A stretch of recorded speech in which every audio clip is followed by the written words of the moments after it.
Sa mall, kakalabas lang ni Catlea mula sa employee's exit, nang mapansin niya ang matangkad at maskuladong lalaki na papalapit sa kanya. Hindi niya ito kilala. Ano naman ang pakay sa kanya, diba?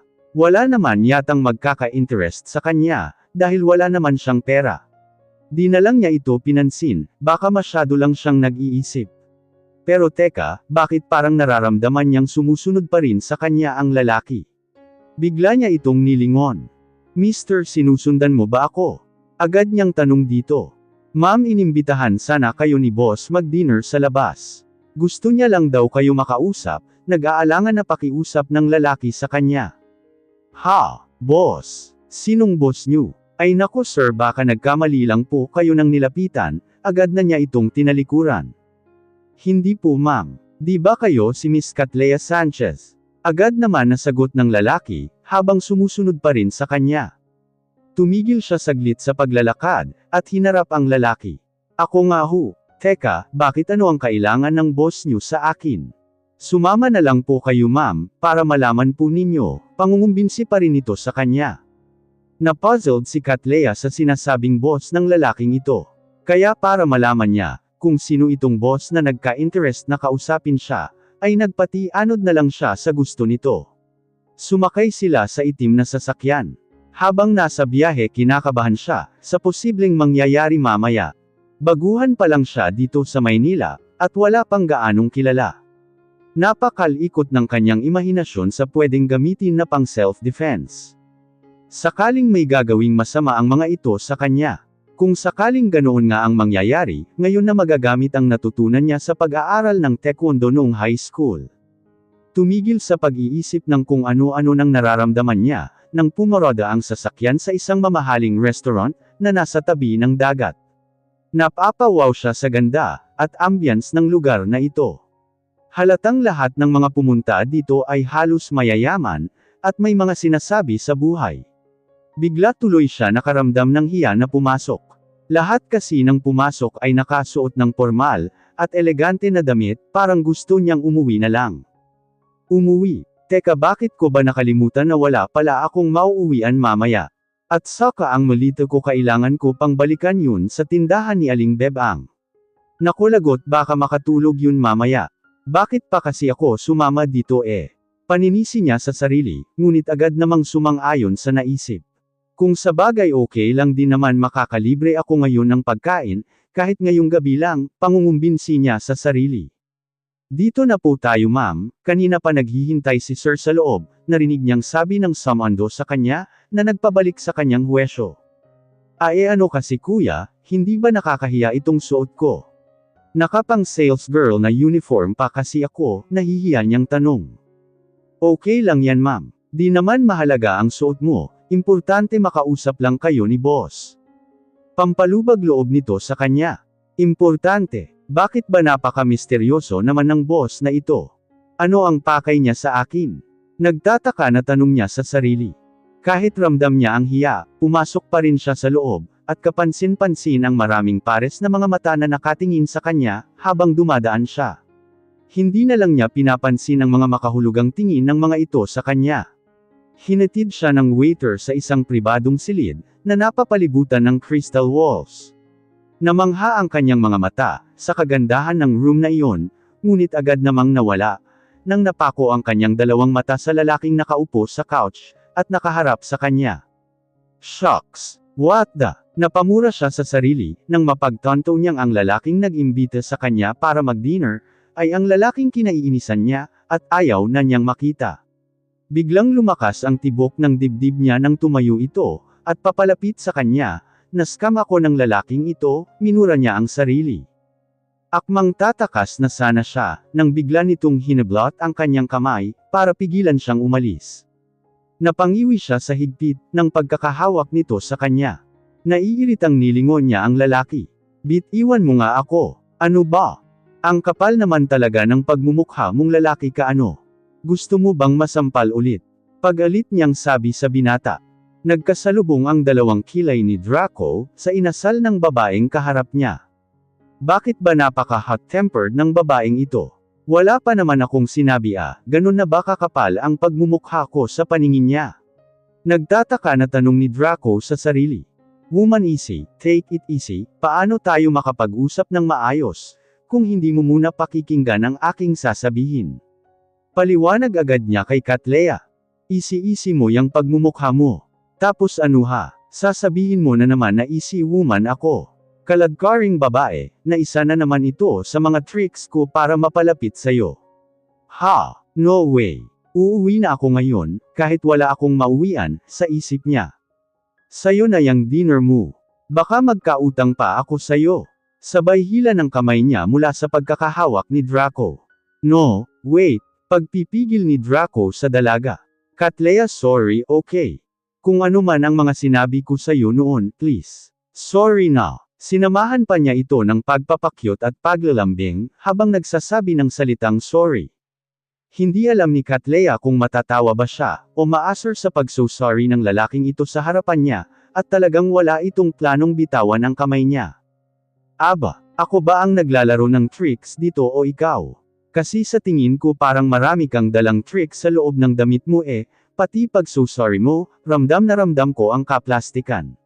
Sabihin mo na ang gusto mong sabihin sa akin, para makauwi na ako, naiirita niyang sagot. Suko na talaga si Draco sa kadaldalan ng babaeng kaharap niya. Nag-sorry na nga siya, hindi pa rin ito naniniwala. Do I look like a clown to her? Sobra-sobra naman yata ang pagka-hot-tempered nito sa katawan. Pinaglihi yata ito sa tigre nang pinagbubuntis pa lang siya. Hay, kunting pagtitimpi pa Draco.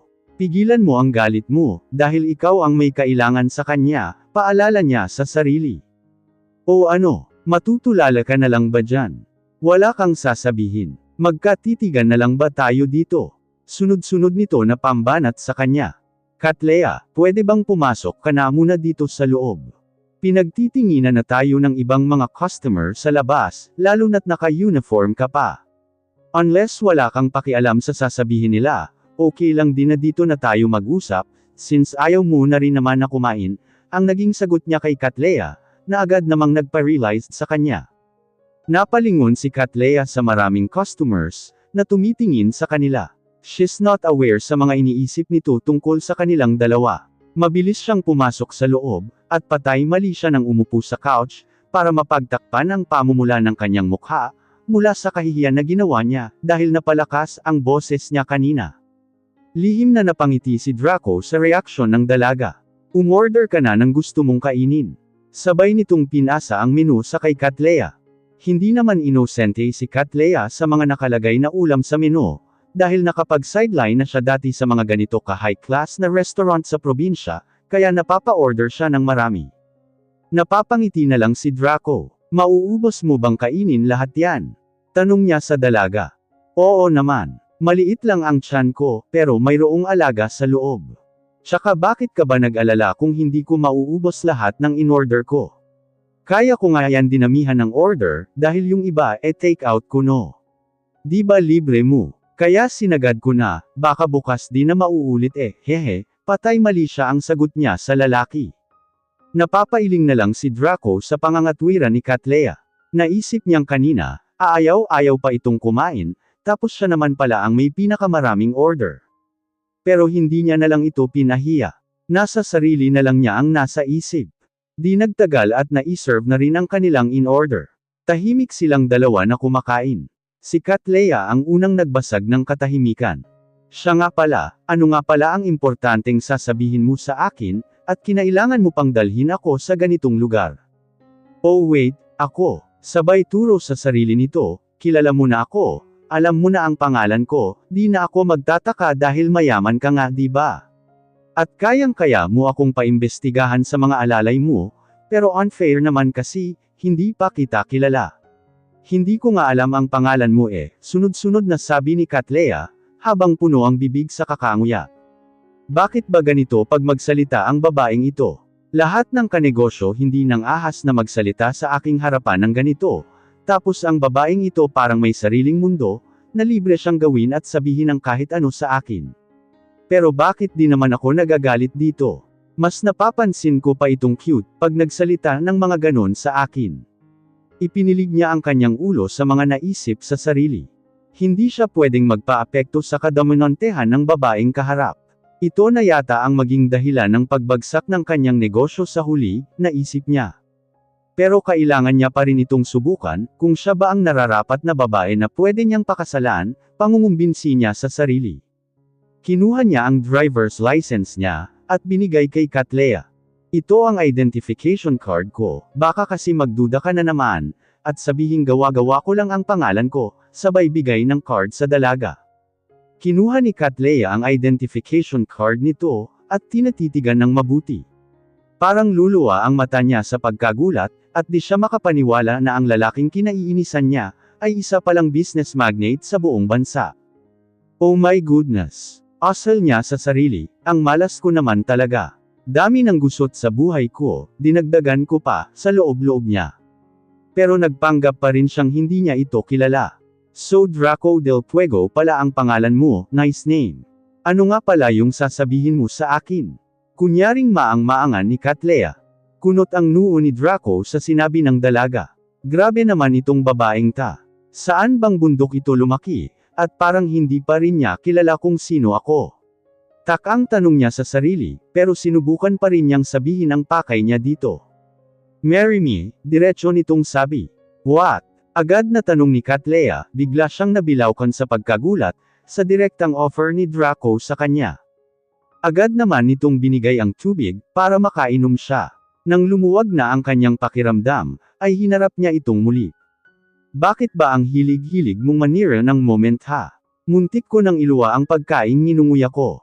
Buti na lang naisip ko kaagad na sayang kung iluwa ko lang, kaya ko nilunok lahat. Ikaw na lalaki ka, alam mo madman ka talaga. Nagbibiro ka ba? Naiirita nitong sambat sa kanya. Kahit medyo napapatawa man siya sa sagot ni Cattleya, pinigilan niya na rin kaagad ang sarili, at muling sumeryoso ang mukha. Hindi ako nagbibiro. Marry me. Seryoso nitong sagot. Kung ayaw ko, may magagawa ka. Wala ka naman sigurong plano na dukutin ako, kung ayaw ko di ba? Di porket mayaman ka at pinakamagaling na business tycoon sa buong bansa, ay pwede mo na akong diktahan kung ano ang gusto mo. Hindi mo ako pagmamayari, agad nitong pang-re-reject sa offer na kasal ni Draco. So may alam din pala siya sa ibang background ko, di naman pala siya ganun katanga, sa loob-loob ni Draco. Pakinggan mo muna ako please, okay? What I mean is, I know you don't love me, pero pwede natin gawa ng agreement na hindi natin kailangan ma-fall in love sa isa't isa. Parang gusto niyang pagsisihan ang kanyang huling sinabi.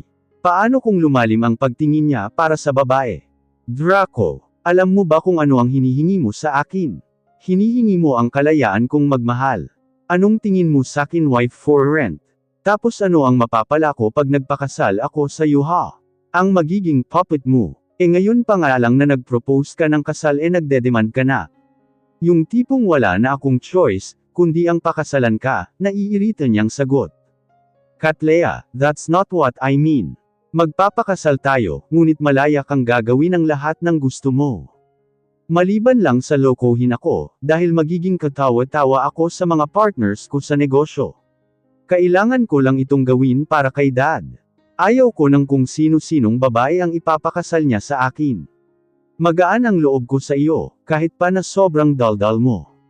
Pero mas mabuti na yung totoong nakikita ko ang tunay na ikaw, kaysa magpapakasal ako sa ibang babaeng nagkukunwari lang, pagdadahilan ni Draco. Maraming babae dyan na nagkakandara pa sa'yo Draco. Sa kanila ka nalang mag-propose ng kasal. Hindi ako nababagay sa'yo. Paano kung umibig ako pagdating ng panahon? Pero hindi niya na ito isinatinig, aalis na ako. Akmang tatayo na siya nang magsalita itong muli. Bibigyan kita ng panahon para makapag-isip ng mabuti. Hanggang ngayong buwan lang ang ibinigay na chance ni Dad, para ipakilala kita sa kanya, sinusubukan pa rin ni Draco na kumbansihin ang dalaga. Hinarap siya ni Cattleya, na waring nagtataka. Nasa edad ka na Draco, bakit hanggang ngayon nagpapahawak ka pa rin ng buhay mo sa iyong ama? Hindi ka ba makapagdesisyon para sa sarili mo? Bakit mo pa kailangang gawin ta? Isa ka ng matagumpay na tao. Kailangan mo pa bang isakripisyo ang kinabukasan mo, dahil lang sa kagustuhan ng iyong ama? Paalala niya sa lalaki. Exactly Cattleya. Because my dad is dying, And it was his dying wish to see us married, malungkot nitong sagot kay Cattleya. Gustuhin ko man ang magalit sa kanya, pero hindi ko magawa, dahil alam kong wala siyang ibang ginusto, kundi ang malagay ako sa tahimik. Sa tingin mo ba gusto ko ito? Bakit ko hahayaang ikulong ang kinabukasan ko sa isang kasal? Pero ito lang ang tanging hinihingi niya sa akin, kaya ibibigay ko ito sa kanya. Hahayaan pa rin kita na magdesisyon. Hindi kita pipilitin kung ayaw mo. Pagtatapos sa sinabi nito, naguguluhan man ang isip ni Cattleya, ay hindi na niya ito sinagot pa. Ipinagpatuloy niya ang paglalakad palabas ng pinto. Napabuntong hininga na lang si Draco, sa nakitang reaksyon ng babae sa kanya. Alam niyang nabigla niya ito. Pero ganito ang pag-uugali niya. He's a very straightforward person. Hindi siya marunong na idaan ang lahat sa mabagal na paraan. And he didn't know how to coax a woman. Nawalan na siya ng pag-asa para mapapayag ito. Tinawag niya ang waiter, at pagkatapos ng 1 minuto, binilisan niya na lang ang hakbang palabas ng pinto, para maabutan ang babae. Nagulat pa siya nang makita niyang dire-diretso itong pumasok sa kanyang sasakyan.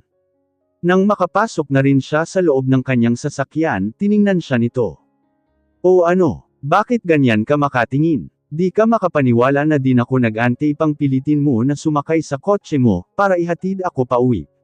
Di naman ako maarte no. Bakit pa ako paano kung wala na ako masakyan sa ganitong oras di ba? Tsaka responsibilidad mong ihatid pa rin ako, kahit na hindi pa ako pumayag sa alok mo. Aba, ikaw ang nagpadala sa akin dito, kaya dapat lang na ipahatid mo rin ako pa uwi. Speechless, hindi na lang umimik si Draco. Ibinigay na lang niya dito ang mga pinabalot niyang sobra sa mga inorder nitong pagkain kanina. Oh, ayan yang mga inorder mong hindi naubos, di ba sabi mo dalhin mo ang sobra pa uwi? Kaya pinabalot ko na, pambubuking niya sa dalaga. Bigla namang pinamulahan si Cattleya, nang makita ang 10 balot ng plastic bag. Itong lahat ang mga inorder niyang ulam kanina, feeling niya tuloy ang takaw-takaw niya sa pagkain. Ibinaling niya ang kanyang ulo, at tumingin sa labas ng bintana, para maitago ang pamumula ng kanyang mukha. Lihim namang napapangiti si Draco sa reaksyon ng babae. Nilingon niya ito at tinanong, saan mo gustong magpahatid? Ha, saan nga ba ako uuwi? Natataranta na tanong ni Cattleya sa sarili. Ano, sa ano na lang sa supermall na lang, nauutol niyang sagot. Nagtataka na tumingin si Draco sa kanya. Bakit sa supermall? Huwag mong sabihin na magduduty ka pa sa ganitong oras. Hindi ako mangduduty ngayon, may dadaanan lang, may bibilhin pa kasi ako. Pagdadahilan niya, kahit na memorable mo siya ngayon, kung saan ba siya matutulog. First time niya ngayon matulog sa park. Pero hindi niya sasabihin sa madman na ito, ayaw niyang kawan siya. Nagdududa man siya sa sagot ng babae, pero hindi na lang niya pinapaalata. Tumungo na lang siya, at inutusan ang driver kung saan ito bababa. After 10 minutes tumigil ang sasakyan sa labas ng supermall. Bumaba siya at nagpaalam na sa lalaki. Bye! Salamat sa paghatid, agad niyang sabi dito pagkababa niya. Sinigurado muna niyang umalis na ang sasakyan nito, bago dumiretso sa tindahan ni Aling Bebang, para kunin ang kanyang malita.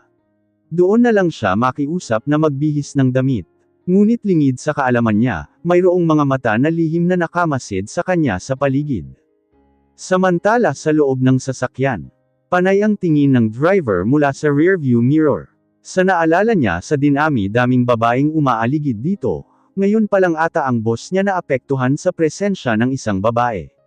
Para kasing may malalim na iniisip ito, simula noong ihatid nila yung babae kanina.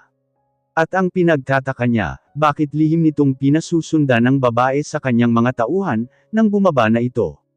Nasa ganoon siyang dilema, nang biglang tumunog ang cellphone ng boss niya. Boss, yung babaeng lihim mo sa aming pinasusundan, nakita namin siyang pumasok sa isang maliit na tindahan, doon banda sa may Forbes Park. Akala namin doon siya nakatira, pero ang ipinagtataka namin kung bakit lumabas siya kaagad, pero hindi na siya nakasuot ng uniform sa trabaho. Pero may hila-hila siyang malita. Sinundan namin siya ulit at, and what? Iritang tanong niya dahil sa pananahimik ng kabilang linya, parang gusto niya itong suntukin ngayon, dahil sa lahat ng pinakaayaw niya yung sinususpense siya. Ang daming pumapasok sa isip niya ngayon.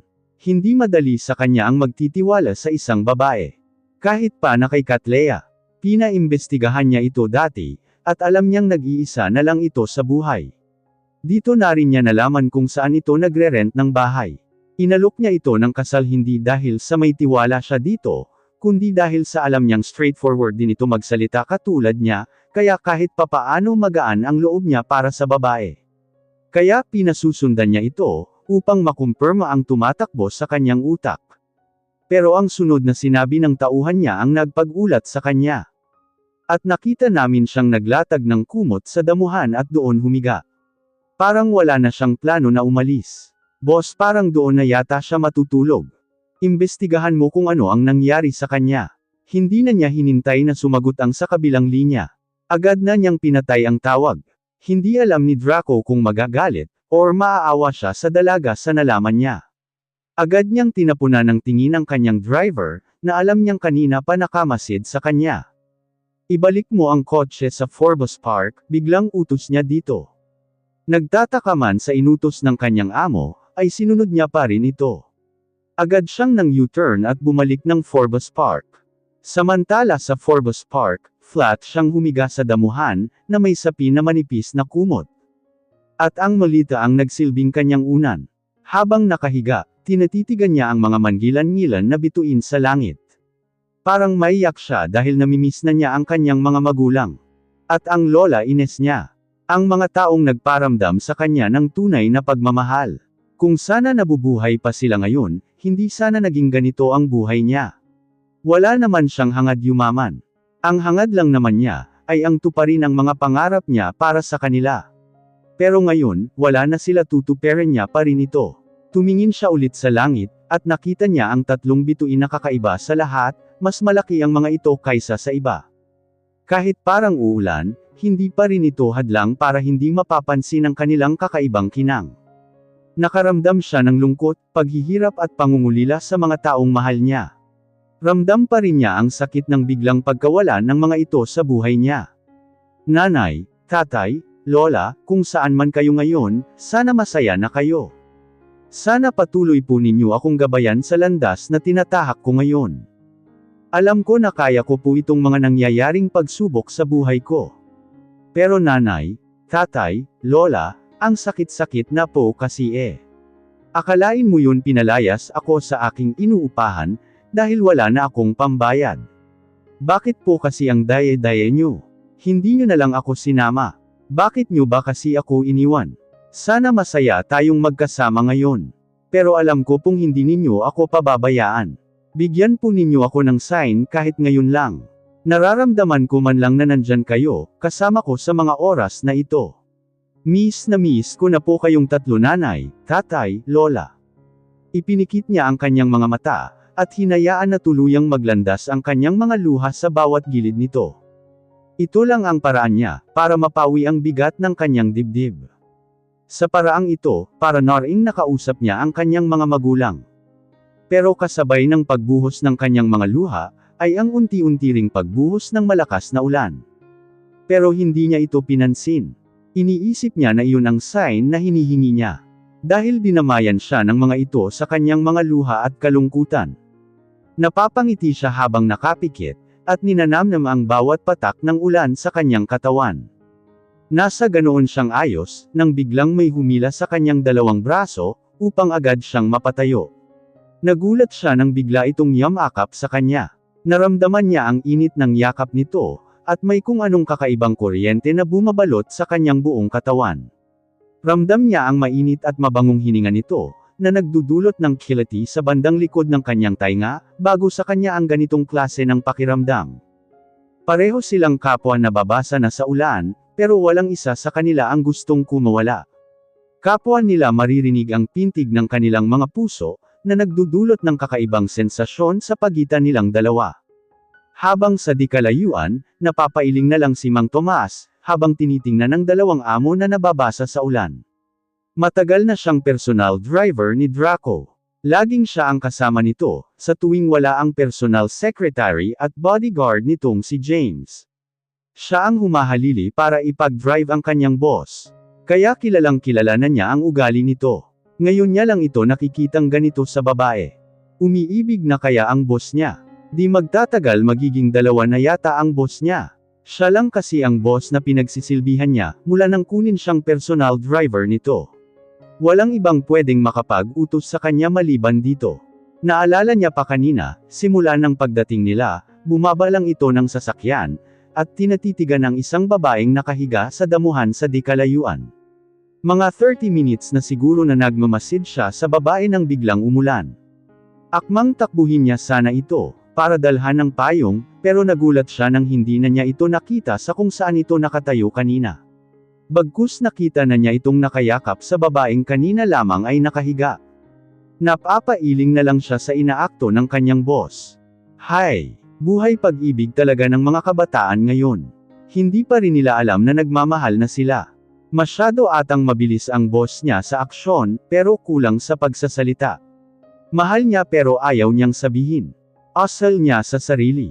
Samantalang si Catlea ay hindi pa rin makapaniwala, sa bilis ng pangyayari. Hindi magawang mag-sink in sa utak niya, ba't nakayakap siya ngayon sa lalaki. Ang pamilyar na masculine scent nito, ay parang isang medisina na ginawa lamang para sa kanya, upang gamutin siya. Hindi niya mapigilan ang pagsandal sa dibdib nito, at hayaan ang sarili niyang gamutin ang pangungulila sa kanyang pamilya. Sa kabilang banda, hindi mapigilan ni Draco na yakapin si Catlea. Simula nang malaman niya ang mga pinagdadaanan nito sa buhay, magkahalong lungkot at awa para sa babae ang nararamdaman niya. Pagbaba niya ng kotse, gusto niya sanang puntahan kaagad ito, para tanungin kung bakit siya dito natulog. Alam niya ang inuupahan nitong bahay, pero nagtataka siya bakit hindi ito natulog doon. Ngunit tumigil siya sa paglalakad, nang marinig niya ang mga sinasabi nito, habang nakatingala sa langit. Ilang minuto niya itong pinagmamasdan. Nagdadalawang isip siya kung pupuntahan ba niya ito o hindi. Hanggang sa hindi na niya napigilan ang sarili, nang makita niya itong umiiyak habang nababasa na ng ulan. Gusto niya itong yakapin, at iparamdam sa kanya na andito lang siya, at handa siyang samahan ito sa lahat ng pagdurusa niya. Nang maramdaman niyang medyo nakarelax na ang dalaga, tinanong niya ito. Bakit hindi mo sinabi kanina na wala ka palang matutuluyan? Umangat ng tingin si Catlea, mula sa pagkasandal sa dibdib ng lalaki, at nagtama ang kanilang mga mata. Pareho silang nagkatitigan, at kapwa palapit ng palapit ang mga labi nila sa isa't isa. Akmang malapit na ang labi nila sa isa't isa nang umiwas si Catlea. Natakot siyang mahulog ang loob niya dito. Kung ngayon pa nga lang na hindi pa siya pumayag na magpakasal dito, parang hindi na niya kayang tuparin ang usapan nila. Paano pa kaya pag nagsasama na sila?